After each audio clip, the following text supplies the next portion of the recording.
Hi అండి అందరికీ. Welcome back to healthy home cooking vlogs. ఏం చేస్తున్నారు మీరంతా? ఈరోజు నేను మీకు చూపిస్తున్న రెసిపీ వచ్చేసి వెజిటబుల్ కుర్మా అండి. చాలా సింపుల్ అండ్ టేస్టీగా చేసుకోవచ్చు. చాలా బాగుంటుంది. మామూలుగా కర్రీస్ చేస్తే పిల్లలు తినరు. ఇట్లా వెజిటేబుల్స్ గ్రేవీ టైప్లో చేస్తే పిల్లలు బాగా ఇష్టంగా తింటారు. దీన్ని మనం చపాతీల్లో కానీ రైస్లో కానీ దేనిలో కన్నా తినచ్చు. చాలా బాగుంటుంది. దీనిలో కావాల్సిన ఇంగ్రీడియంట్స్ క్యాలీఫ్లవరు, బీన్స్, క్యాప్సికము, ఆలు అవన్నీ కట్ చేసి పక్కన పెట్టుకోవాలి. పక్కన పెట్టుకున్న తర్వాత కుక్కర్ తీసుకొని దానిలో కొంచెం వాటరు, పసుపు, ఉప్పు వేసి మనం కట్ చేసుకున్నటువంటి వెజిటేబుల్స్ కూడా వేసుకోవాలి. మూత పెట్టి 3-5 విజిల్స్ రానిచ్చుకోవాలి. ఇది పక్కన పెట్టుకుందాం కుక్కర్లో పెట్టుకొని. తర్వాత మనం ముందుగా ప్యాన్ పెట్టుకొని ప్యాన్లో కొంచెం ఆయిల్ వేసి ఆయిల్ హీట్ అయిన తర్వాత మనం ముందుగా కట్ చేసుకున్నటువంటి ఆనియన్స్ వేసి బాగా వేయించుకోవాలి. దాంతోపాటుగా కొంచెం సాల్ట్ కూడా వేసి వేయించుకోవాలి. టమోటాలు కట్ చేసి పక్కన పెట్టుకోవాలి.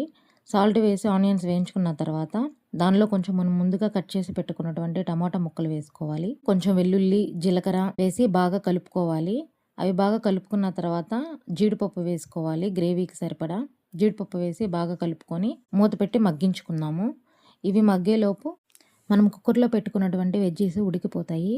అవి దాంట్లో కొంచెం చల్లటి వాటర్ వేసి పక్కన పెట్టుకుందాం. ఈలోపు మనం మసాలా కావాల్సిన దినుసులు తీసుకుందాము. షాజీరా, బిర్యానీ ఆకు, లవంగం, నేను ప్లేట్లో చూపించినవన్నీ వేసుకోవాలి. ఈలోపు టమాటాలు మగ్గాయో లేదో చూసుకొని మిక్సీ జార్ తీసుకొని మిక్సీ జార్లో వేసుకోవాలి. అవి చల్లారిన తర్వాత స్మూత్ పేస్ట్గా చేసుకోవాలి. చల్లారిన తర్వాతే వేసుకోవాలండి. స్మూత్ పేస్ట్ చేసుకున్న తర్వాత అదే ప్యాన్లో కొంచెం ఆయిల్ వేసి హీట్ చేసుకున్న తర్వాత మనం ప్లేట్లో తీసి పెట్టుకున్నటువంటి మసాలా దినుసులు వేసుకోవాలి. అవి కొంచెం బాగా వేయించుకోవాలి.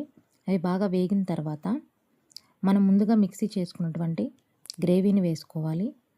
ఆ గ్రేవీని బాగా నూనెలో మగ్గించుకోవాలి. బాగా మగ్గిపోవాలి గ్రేవీ.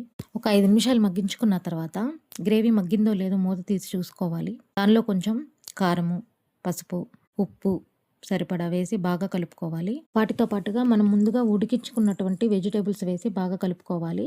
వెజిటేబుల్స్తో పాటు కొంచెం ధనియాల పొడి వేసి బాగా కలుపుకోవాలి. కలుపుకొని మూత పెట్టి ఒక 10 నిమిషాలు బాగా మగ్గించుకుందాము. కొంచెం వాటర్ మీకు కావాలంటే కొంచెం వాటర్ వేసుకోవచ్చు. దాంతోపాటుగా కొంచెం పచ్చిమిర్చి, కరివేపాకు లాస్ట్లో ఆయిల్ పైకి తేలేంత వరకు మగ్గించుకుందాం. ఒక 10 నిమిషాల తర్వాత గ్రేవీ మగ్గిందో లేదో చెక్ చేసుకొని దానిలో కొంచెం కొత్తిమీర వేసుకోవాలి. కొత్తిమీర వేసుకుంటే అంతేనండి, వేడి వెజిటేబుల్ కుర్మా రెడీ అయిపోతుంది. చాలా బాగుంటుంది. సింపుల్ అండ్ టేస్టీగా ఉంటుంది. రోటీలోకి కానీ, బగారా రైస్లోకి కానీ, లేదా వైట్ రైస్లోకి కానీ చాలా బాగుంటుంది. ఇలాగే సపోర్ట్ చేస్తూ ఉండండి. సబ్స్క్రైబ్ చేయండి, లైక్ చేయండి, షేర్ చేయండి, కామెంట్లో చెప్పండి. Thank you for watching this video.